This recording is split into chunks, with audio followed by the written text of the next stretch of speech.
There is something about it, something you cannot fake. When an older man speaks and his words land, they land differently, not louder, not smoother, but deeper. There is a weight behind them, a gravity, a stillness that younger voices have not yet earned. And when that kind of man looks at you and says something true, it does not just touch your ears. It reaches your bones. It settles in your chest like something you always knew but never heard out loud. If this is the kind of content that makes you pause, that makes you think, that makes you feel something you cannot quite explain, then subscribe to this channel. Stay here because what we talk about here is not surface. It is foundation. It is depth. It is truth. Now, let me tell you something. Not every compliment is equal. Some words are thrown like confetti, cheap and scattered. They mean nothing. They dissolve before they land. They are designed to impress, not to honor. But some words are placed like stones, carefully, deliberately, with intention, and they remain long after the voice fades. Long after the room empties, they stay with you. They live in you. There is a difference between a boy who says you look good and a man who says you carry yourself well. One is about the outside. The other is about the architecture, the structure, the invisible thing you built when no one was watching, when no one was clapping, when the lights were off and the audience was gone. That is what an older man sees. Not the show, but the scaffolding. Let us begin. The first compliment that hits different from an older man is this: you are not like most people. Now listen carefully. When a younger man says this, it often means you surprised him. You did not fit his small box. His limited experience gave him a narrow frame and you exceeded it. That is not deep. That is just exposure. But when an older man says it, he has seen thousands of people. He has watched patterns repeat decade after decade. He has seen masks and performances and people pretending to be what they are not. He has watched people break under pressure. He has watched people lie when the truth was easier. So when he tells you you are not like most people, he means it. He has the catalog, the reference points, the years of evidence, and he is telling you that something about you broke the pattern, that something in your presence did not match the noise that is not flattery. That is recognition, and recognition from a man who has lived long enough to see everything twice. That is rare. That is sacred. Hold it close. The second compliment: you do not need to prove anything. This one will shake you because you have been proving yourself your entire life to your family, to your workplace, to friends who kept score, to people who never even asked but somehow made you feel like you owed them. Evidence of your worth. You have been performing, earning, showing, justifying your space every single day without rest, without recognition. And then a man with gray temples and steady eyes and decades behind him looks at you and says, you do not need to prove anything. And something inside you cracks open, not because he gave you permission, but because he saw what you were doing to yourself. He saw the weight, the invisible labor, the quiet exhaustion of a woman always earning her right to exist, her right to take up space, her right to breathe without apology. And he said, stop, not with force, but with truth. That kind of compliment does not make you feel pretty. It makes you feel free. It makes you feel seen in a way that terrifies you because you forgot what it felt like to be witnessed without performing first. The third one: you remind me of someone I deeply respect. Now, this is not comparison. This is alignment. This is lineage. When an older man says this, he is connecting you to a woman who shaped him, his mother perhaps, a mentor, a teacher, a woman who walked into a room and changed its temperature, a woman who changed the direction of his life without raising her voice. And when he sees that quality in you, he is not being nostalgic. He is being precise. He is saying, you carry something timeless, something I have only seen in women who mattered, in women who left marks. Not on skin, but on character. Not on paper, but on souls. That compliment is an inheritance. Accept it. Let it sit on your shoulders like a mantle because it was not given lightly. It was earned by the woman before you and now passed to you. The fourth: you are the calmest person in this room. Let me tell you why this one cuts deep. Deeper than you expect. Because the world rewards noise. It rewards reaction. It rewards the loudest voice and the fastest response. It rewards chaos disguised as passion. And drama disguised as strength. But an older man knows something different. He knows that power is not volume. Power is stillness. Power is the woman who does not flinch, who does not rush, who does not react from emotion alone, who lets the chaos spin and remains exactly where she is, unmoved, unshaken, present. When a man of experience notices your calm, he is not commenting on your mood. He is not saying you seem relaxed. He is honoring your discipline, your warfare, because calm is not passive. Calm is a choice. Calm is warfare without casualties. Calm is dominance without destruction. And he sees that. He respects that because he knows how many years it takes, how many storms it costs to master that kind of silence. And you have mastered it. Even if you do not fully see it yet, the fifth compliment, you are going to be fine. This one sounds simple, almost too simple, but context is everything.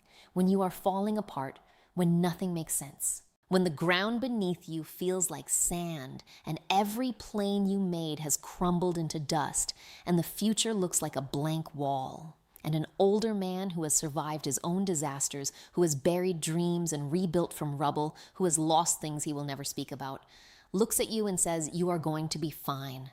That is not optimism. That is testimony. He is not guessing. He is remembering. He walked through fire and he is still standing. He walked through loss and he is still whole. And he sees in you the same thing that kept him alive, a refusal to quit, a stubbornness that looks like softness but is made of iron, wrapped in grace, coated in patience, but iron nonetheless.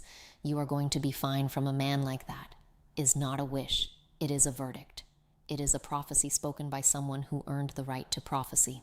Believe him. The sixth compliment. You do not tolerate nonsense, and I admire that. This one matters more than you think because so many women are taught to be agreeable, to smooth things over, to make peace even at their own expense, to smile when they are burning, to nod when they disagree, to shrink when they should stand. And when you stop doing that, when you finally stop, some people call you difficult. They call you cold. They call you too much. They call you intimidating, as if your strength is an inconvenience to their comfort. But an older man with real life behind him, with scars and lessons and years of watching, people destroy themselves by being too agreeable, sees it differently. He sees a woman who chose herself, not out of arrogance, but out of survival. He sees a woman who learned the hard way that boundaries are not walls. They are doors, and you decide who walks through and who stays outside. When that man says, I admire that he is not performing, he has nothing to gain, nothing to prove, no angle to work, he is simply telling the truth because the truth is all he has left to offer, and it is more than enough. It is everything. If this is resonating with you, if you feel something moving inside your chest, something warm, something ancient, something true, then take a moment, hit subscribe because there is more here for you. And you deserve content that speaks to who you are becoming, not just who you were, not just where you have been, but where you are going. Now, the seventh compliment, whoever raised you did something right. This one will stop you dead in your tracks because maybe you raised yourself. Maybe the people who were supposed to guide you were not there. Maybe the chairs were empty at the table where your parents should have sat. Maybe you built your own compass from broken pieces and conflicting maps and sheer will. But when an older man says this, he is not praising your parents. He is praising the result. He is praising you. He is saying somewhere, in the chaos, somewhere in the wreckage, something took root, something good, something unshakable, something beautiful, and it grew. Despite the drought, despite the storms, despite the neglect, despite every reason, it should not have survived. He is complimenting your fruit, not your soil. And for a woman who built herself from nothing, who raised herself, who mothered herself, who fathered herself, who became her own village, that is everything. It means someone sees the harvest, not just the hard ground. It means your work was not invisible. It was not wasted. It was just waiting for the right eyes, for the right moment, for the right witness. And he is that witness. And now the eighth, the last one, the one that stays long after the conversation ends, long after his face fades, long after the room is empty, this one remains. You do not need me or anyone to tell you what you are worth. Read that again in your mind slowly. Let each word land. You do not need me or anyone to tell you what you are worth. When an older man says this, he is doing something most people never do. He is removing himself from your validation system. He is stepping back from the pedestal you might place him on. He is telling you that your worth is not located in the opinion of others, not in his eyes, not in anyone's gaze, not in applause, not in followers, not in love, not in desire. It lives inside of you. Self-contained, self-sourced, self-sustained, unshakable, unbreakable, already complete. That is the most powerful compliment a man can give a woman because it does not attach. It does not create dependency. It does not build a cage made of praise. It does not chain you to his approval. It sets you free completely, permanently. And it tells you that the only voice that should define your value is your own. Not louder, not softer, not filtered, yours. Now let me say something to every woman listening to this right now in this moment. Wherever you are, whatever you are carrying, you have been hungry for these words. Not because you are weak, not because you are broken, not because you are incomplete, but because the world has been feeding you the wrong things for years. It fed you attention instead of respect. It fed you excitement. Instead of peace, it fed you followers. Instead of foundations, it fed you noise instead of truth. And now you are starving in the middle of abundance, surrounded by everything but nourished by nothing, because none of it was real nourishment. None of it fed your soul. None of it touched the part of you that actually needed to be touched. These compliments hit different, not because of who says them, not because of age or experience alone, but because of what they honor. They honor your stillness, your discipline, your backbone, your refusal to shrink, your ability to keep going when the world gave you every reason to stop, every excuse to quit, every permission to collapse, and you did not. They honor your architecture, not your appearance, your depth, not your surface, your roots, not your petals, your foundation, not your decoration. And that is what you have been waiting to hear. Not that you are beautiful. You already know that the mirror told you, the world told you. That was never the question. The question was, am I seen? Am I known? Am I valued for what lives beneath the surface? And the answer from a man who has lived long enough to know the difference between beauty and substance is yes, you are seen, you are known, you are valued, not for what you show, but for what you are. At the core, in the silence, in the dark, when no one is watching, that is where your worth lives, and it is blinding. Do not dim it. Do not shrink it. Do not package it for someone else's comfort. Do not fold yourself into a smaller shape so that smaller minds can understand you. Let it burn at its own pace, in its own way, on its own terms, and the right people will see it. The right man will recognize it, not because he wants to own it, not because he wants to control it, but because he has learned that some things are not to be held. They are to be witnessed and honored and left wild, left free, left untamed.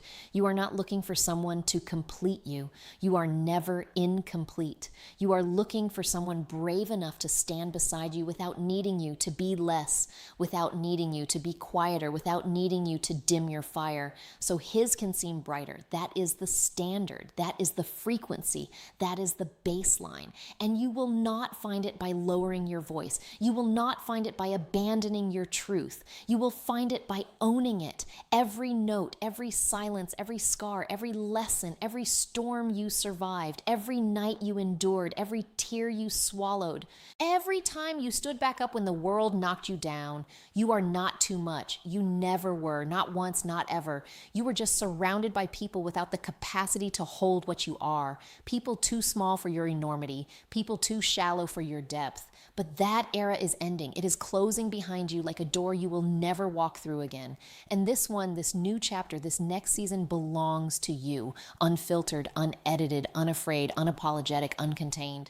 If this reached you, if something in these words felt like coming home, felt like medicine, felt like something you did not know you were missing, then subscribe. Share this with a woman who needs to hear it tonight, a sister, a mother, a friend, a stranger who is carrying weight she has never spoken about. Send her this and come back, because this is where we build something different. Not louder, not faster, not flashier, but truer, deeper, realer. And you deserve that. More than you know, more than anyone has ever told you.